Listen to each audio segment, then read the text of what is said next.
झांसी में दारू पार्टी के दौरान हुई संगीता अहिरवार की हत्या का मामला इन दिनों लगातार चर्चाओं में बना हुआ है, जहां पोस्टमार्टम रिपोर्ट में गला दबाकर हत्या करने की पुष्टि हो गई है। लेकिन किन कारणों के चलते इस हत्याकांड को अंजाम दिया गया, यह बात अभी तक आरोपियों ने स्वीकार नहीं की है। पुलिस मृतका के पति व उसके प्रेमी दोनों को हिरासत में लेकर लगातार पूछताछ कर रही है। वहीं संगीता की बेटी ने मां के प्रेमी रोहित को लेकर भी कई बड़े खुलासे कर दिए हैं, जहां उसका कहना है कि रोहित अंकल आए दिन घर आते थे, परिजन गेट नहीं खोलते थे तो वह मम्मी पापा के साथ मारपीट करता था। घटना वाले दिन रोहित अपने दो दोस्तों के साथ शराब लेकर घर आया था और तीनों ने मिलकर उसके मम्मी पापा को शराब पिलाई। कुछ देर बाद उसके दोनों दोस्त चले गए और रोहित ने मम्मी व पापा के साथ कमरा अंदर से बंद कर लिया। थोड़ी देर बाद कमरे में से मां की तेज आवाज आनी शुरू हो गई, जो अपनी बेटियों से बचा लेने की गुहार कर रही थी।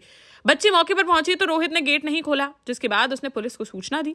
मौके पर पहुंची पुलिस ने जब किसी तरह कमरे का दरवाजा खोला तो देखा कि पापा सामने वाले सोफे पर अचेत अवस्था में लेटे हुए थे, जबकि रोहित मां के साथ बेड पर मौजूद था। रोहित आया था। रोहित कह रहा था कि आप हमारे पापा से कह रहा था आओ बैठो पीते हैं। तो पापा भी बैठ गए।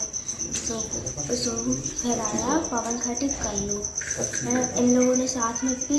फिर ये दोनों चले गए, रोहित रह गया। रोहित ने अंदर से कुंडी लगा ली। हम लोग कहते खोलो खोलो, उनने नहीं खोली तो हमने फिर पुलिस को फोन लगा दिया।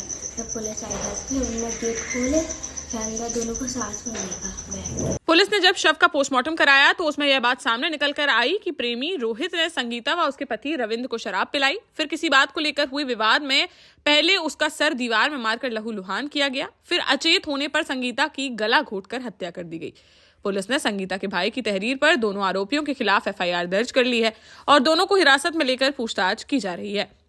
मृतका की सास ने बताया कि 2011 में रविंद्र व संगीता की शादी हुई थी। शादी के बाद रविंद्र को शराब की लत लग गई थी, साथ ही संगीता भी शराब पीने लगी थी। प्रेमी रोहित के साथ वह पिकनिक मनाने के लिए जाती थी। वहीं रविंद्र शराब की हालत में ऐसा बेसुध होता जाता था कि उसे यह भी होश नहीं रहता था कि उसकी पत्नी के साथ कौन क्या कर रहा है। घर पे तो हमने नहीं देखो, पिकनिक खो जाती, बस संग ले जाती, वो लड़का को हम सब घरे रहते। मतलब जो जिसमें रोहित को ले जाती था, हाँ, वो पति दारू में टुन लगाते, मतलब पी लेते, तब नहीं देखते कि हमारे पत्नी के साथ क्या हुआ। इधर घटना वाले दिन का एक वीडियो भी सामने आया है, जिसमें रोहित शराब का ग्लास लिए हुए आंगन में घूमता हुआ दिखाई दे रहा है, जबकि संगीता आंगन में ही बैठी हुई नजर आ रही है। मृतका एक पूर्व मंत्री की रिश्तेदारी में बहू बताई जा रही है, जबकि मोहल्ले वालों का कहना है कि पूर्व मंत्री अपने भतीजे रविंद्र व बहू संगीता से कोई मतलब नहीं रखते थे, न ही उनका यहाँ कभी आना जाना था।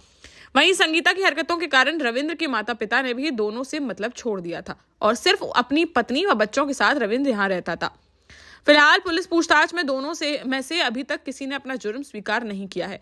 पुलिस के अनुसार प्रेमी रोहित के बारे में पूरे परिवार को इसकी जानकारी थी, लेकिन कोई इसका विरोध नहीं करता था और तीनों साथ में बैठकर शराब पीते थे।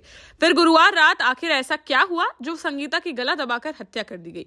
जल्द ही पुलिस द्वारा इस पूरी कहानी से पर्दा उठा दिया जाएगा।